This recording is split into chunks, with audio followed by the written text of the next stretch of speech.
Good Monday morning. It is the 8th of September. I'm meteorologist Craig Muller. Thanks for joining us here on the Weather Desk. For everybody watching on 13 News Now Plus, we do this every weekday morning at 9 a.m.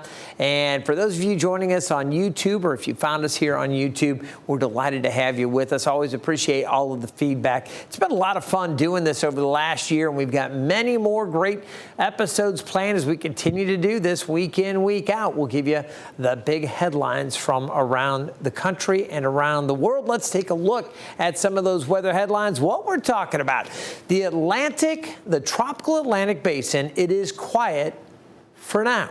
Okay, it does look pretty good as we go over the coming days, maybe out through a week or so. But beyond that, it gets a little more interesting. We'll take a look at that.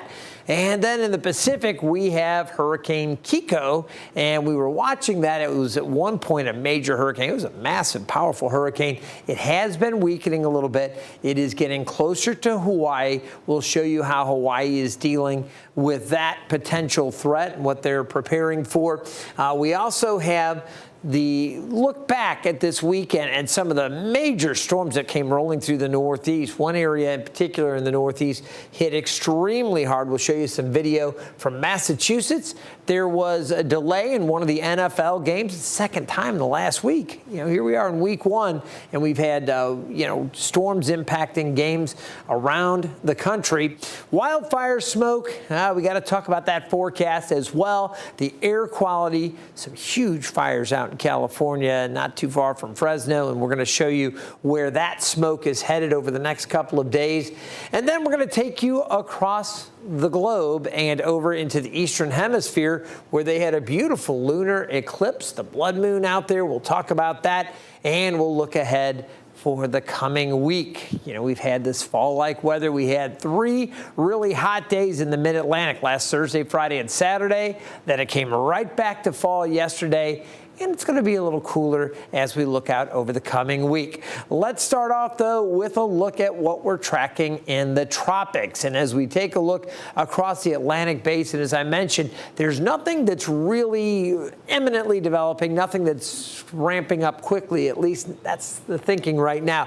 I will mention we do have a frontal boundary out here, and every once in a while where you get some convection along a decaying front, you can see something spin up. So I am by no means dropping the guard, but right now the Hurricane Center says no development expected at this point over the coming week. The Gulf is pretty quiet. The Caribbean also very quiet. Some of the models hinting, though, as we get out 10 to 14 days, there might be a little something kind of brewing in this area back across either the Western Caribbean or maybe up into the Gulf.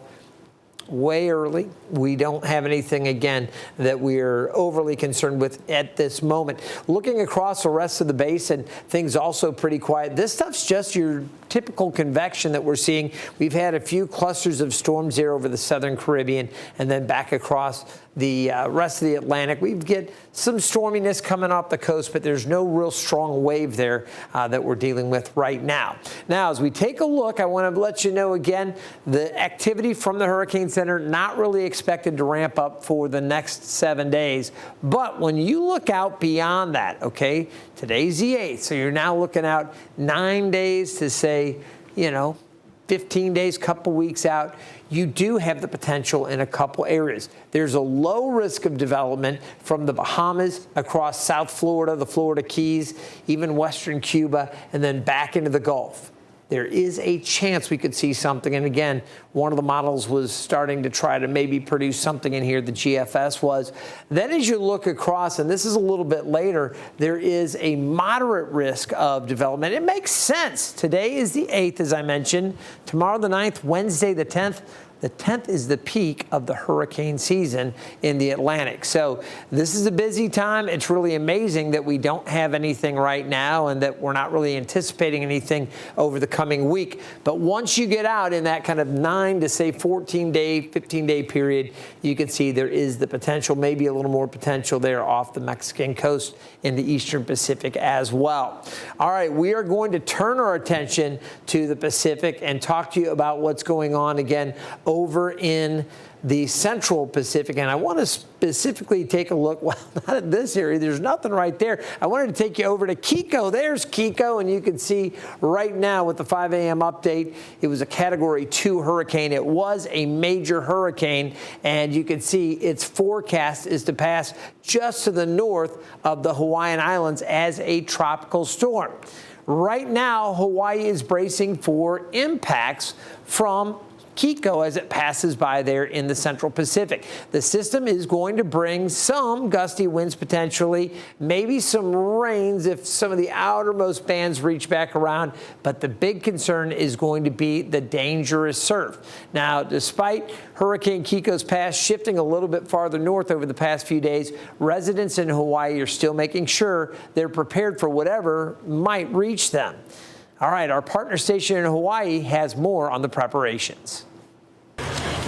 Kevin Van Ness rushed to Home Depot on Friday morning to stock up on supplies for him, his wife, and 7 children, including trash bags and 4 generators. You never know what can happen to the power plant or the power poles, anything like that. So if something does happen, at least we'll still have power for our food and our families. So we still got to go get oil, gas, propane, toilet papers, different things like that around, so we still got quite a few things to do. Meantime, the county has activated its Emergency Operations Center and is tracking the storm with civil defense, federal, and state officials, taking a cue from 2014's tropical storm Iselle, which initially was expected to weaken but became the strongest tropical cyclone to make landfall on Hawaii Island. We are ready, and we are ready to engage when the time comes. Crews have been clearing debris and drainage areas and filling sandbags. Flooding and power outages are big concerns, especially for the east side and Hamakua coast, along with damaging surf and strong winds. Given the Lahaina situation, we're all super conscientious of trees and power lines and trees that are too close to the house, not just because they might fall on the house, but if there's a fire, that becomes an issue. We're reviewing our emergency procedures, going through our checklist, checking through our staffing plans to make sure that we have all the resources and the people that we're going to need to respond to any kind of impacts. The county is also tapping into federal resources, including U.S. Coast Guard assets and about 2,500 Hawaii National Guard soldiers who are on island for training and now on standby should they be needed. That emergency proclamation, it affords me the authority and access to funding that I don't normally have to place soldiers and airmen into a state active duty status, and we can reduce our response times. Of course, we hope for the best, but the worst thing is to not be prepared and have regrets after. Officials advise residents to secure loose items that could go airborne and cause damage. Review evacuation routes and emergency plans, and don't wait till the last minute to get supplies in order to avoid the crowded rush we saw during the tsunami warning. We've been through this before, so just making sure that everybody's safe, all in one place, cancel all the sporting events and things that we do just to stay home as a family. So they are taking this threat seriously. And again, the center is going to pass to the north of the islands. I was doing a little distance measurement from the northern tip of Oahu up to the southern edge of the cone. That's about 90 miles to the north here. That's the southern tip. If you were to take it to the center of the path, the most likely location there, it's about 190 miles. So you've got a good distance here off to the north of the islands, but still there will be some indirect impacts, and I want to show you what those are. We're talking about life-threatening, potentially life-threatening surf and a high rip current threat. So those are going to be the main issues as the worst of the winds pass to the north. And again, this system is forecast to continue to weaken. So some good news there. As for the rest of the Pacific, things are pretty quiet. There is another area just south of the Mexican coastline that has a 30% chance of something developing over the coming week. Remember, for the latest updates on the tropics, you need to check out Hurricane Hub Live right here on 13 News Now Plus. Tim Pandagis, our chief meteorologist, hosts that every evening during the week at 8 o'clock. He goes in and really dissects everything going on in the tropics, tropical trends, some of the different things that are kind of some hot topics that are popping up. He just takes a super close look at all of that. It's a deep dive, and it is great for both the Atlantic and the Pacific. So plan on spending some time with Tim, 8 o'clock each evening. All right, as we take a look here at what's happening over the weekend in the Northeast, I mentioned there were some pretty massive storms. You can see this is through Sunday. It's going to reset here and jump back earlier in the weekend. These storms, again, rolling in to the Northeast U.S. It started Saturday, and it was really late Saturday afternoon that we saw the storms approach. So as it comes back around, you can see those storms lining up and pushing into the western parts. Look at those monster storms coming through. And it was one town in particular, Worcester, Mass, that they were hit so hard. Residents here in Massachusetts are cleaning up after a radar-indicated tornado was detected in Holden. Again, that's near Worcester. And severe storms moved across that region. I just showed you those over Saturday afternoon and evening. Here's a look at that coverage from our partners in Massachusetts. It came in with like a freight train. Trees, branches, and debris littered across Holden after a strong storm quickly barrels through. Started downpouring and then boom, it just hit. It just started snapping like toothpicks, all branches, trees. I looked outside and then I saw this wind whipping up trees and stuff. And there was a big maple over there that I just saw like start getting ripped out of the ground. I could see the branches falling as I crossed in front of my window here.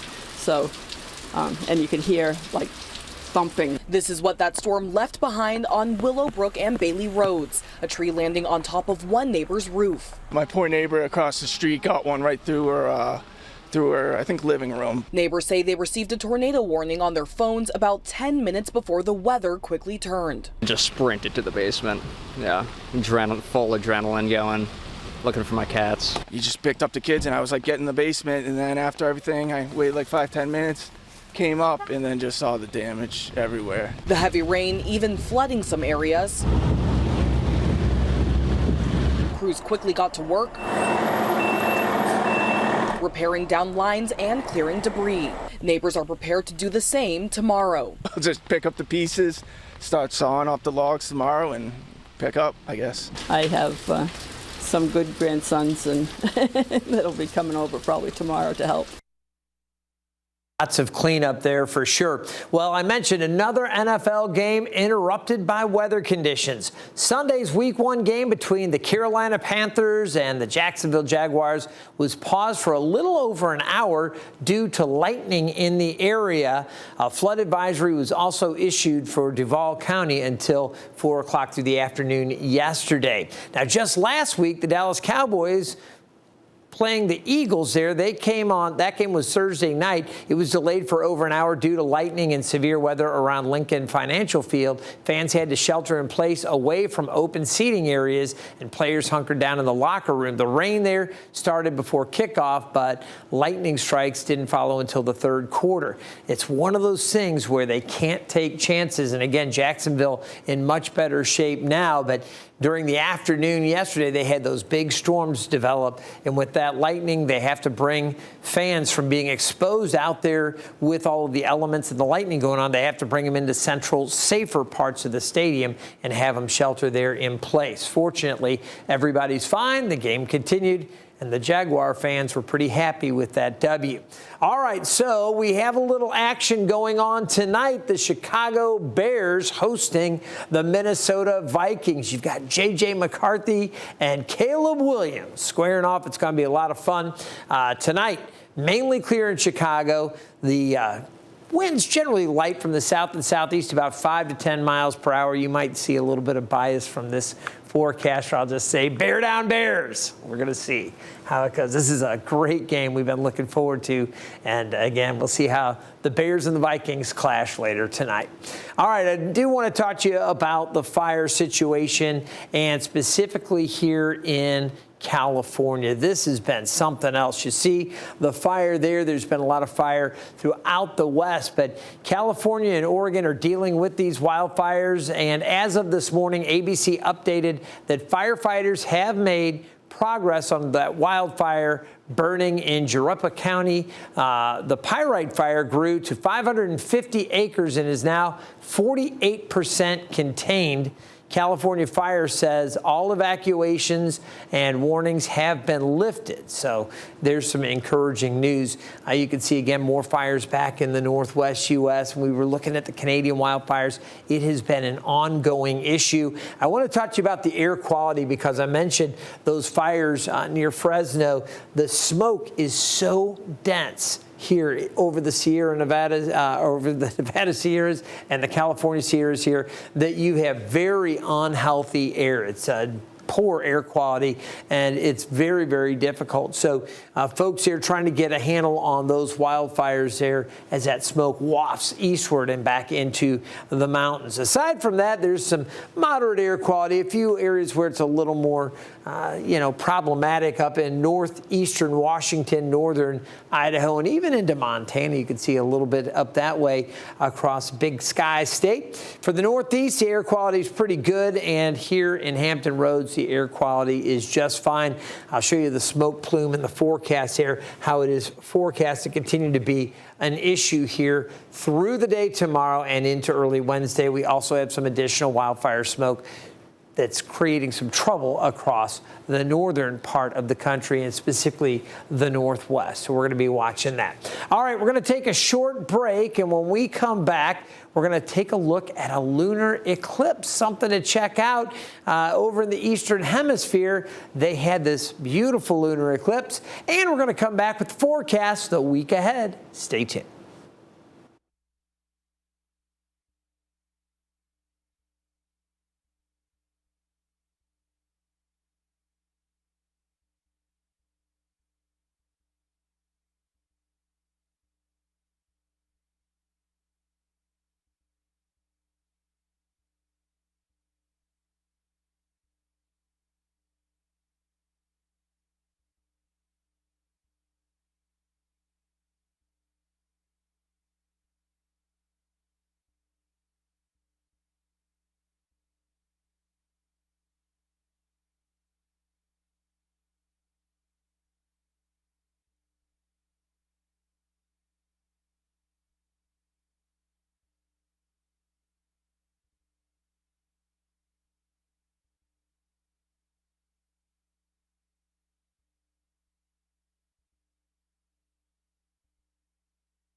Welcome back. You know, one of the things I love to do here with the Weather Desk is turn our attention to the heavens, beyond just the weather, but space. And we look up a lot. We love our eclipses. And check this out. Over the weekend, thousands in the Eastern Hemisphere were able to watch a total lunar eclipse. This video from Baghdad shows groups gathering as the Earth passed between the sun and the moon. Totality was said to have lasted for about an hour and 20 minutes. In March, North America will get its chance to check out a total lunar eclipse of our own. Looking forward to that. All right, let's turn our attention back to the weather and what's going on here. You can see a flood advisory is posted over north central Kansas. It's really not a super active day in terms of severe weather potential, but there is this one little area around the panhandles of Oklahoma and Texas and back up into southern Kansas where there is a level 2 risk, a slight risk for severe storms. You can see the level 1 shaded in green. That's marginal.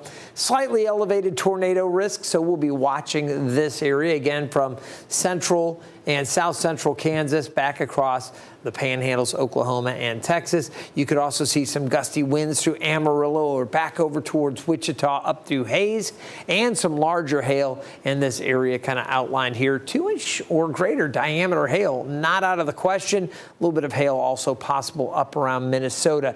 Again, most of the country fairly quiet today, and even the excessive rainfall potential. There's a level 1 threat down across Florida. Same thing across the areas we just showed you with the severe weather outlooks. So again, a little bit of potential for some flash flooding. We do have that one advisory there in north central Kansas. But aside from that, things not looking too bad today. Tomorrow, a level 1 threat, a marginal risk out just to the west of kind of that area that's highlighted right now. So not a tremendous severe weather outlook for tomorrow, and that's good. Let's keep things a little bit quiet. All right, in the southwest U.S., they're still dry. Some of the areas that were under exceptional drought have been reduced to extreme, so that's good. I mean, at least steps in the right direction. But we're going to take a look over in the East Coast. It's gotten worse because we've been so dry. Right now, there is still extreme drought, though, for much of southern Arizona and into New Mexico. You can see back up into Utah and Colorado.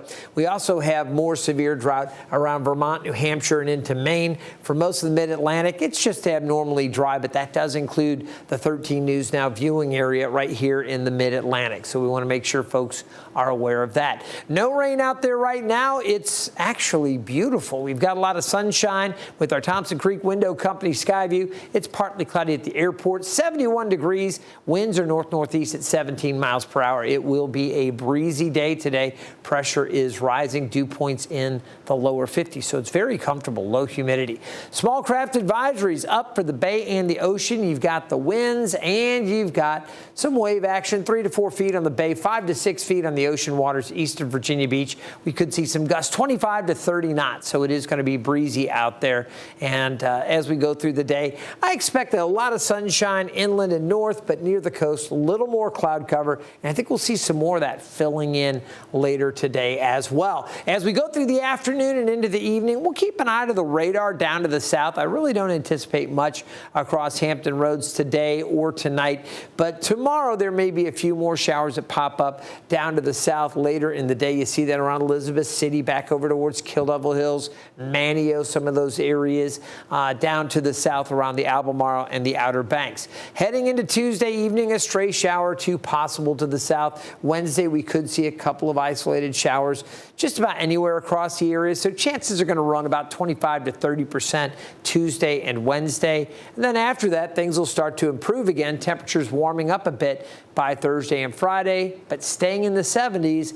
That's below average. Our normal high is 83, so the cool weather is going to be with us. Today, mid-70s across the south side, and again, I don't look for much rain here. There might be a little spit or sprinkle southern part of the Virginia Beach area into the northeast North Carolina part of the viewing area down along the Outer Banks. Temperatures on the peninsula in the mid-70s for Gloucester, low 70s for the eastern shore. At the Outer Banks, again, a little more cloud cover, and it will be breezy. We're going to find temperatures upper 70s inland and those mid-70s closer to the coast. Overnight tonight, the low temperatures, they're going to fall back into the mid-60s with temperatures in the 50s inland. We'll see increasing clouds. It will be breezy overnight. And then tomorrow, 75 showers possible late. Again, isolated, but it's something we'll watch. And at this point, we could use the rain. So if we get it, that's not a bad thing.